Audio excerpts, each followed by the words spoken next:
Why do we yawn when we see another person yawn? Yawning is contagious. This natural response happens when we see others yawn, making us reflexively yawn too. Contagious yawning. Linked to social bonding and empathy, it connects us by silently mimicking others. Key facts about contagious yawning. More common in social animals like humans.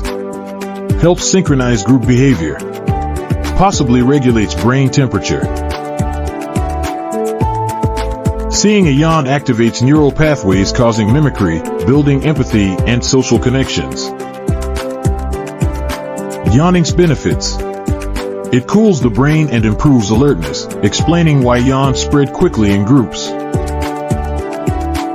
Emotional connection. Contagious yawning is strong.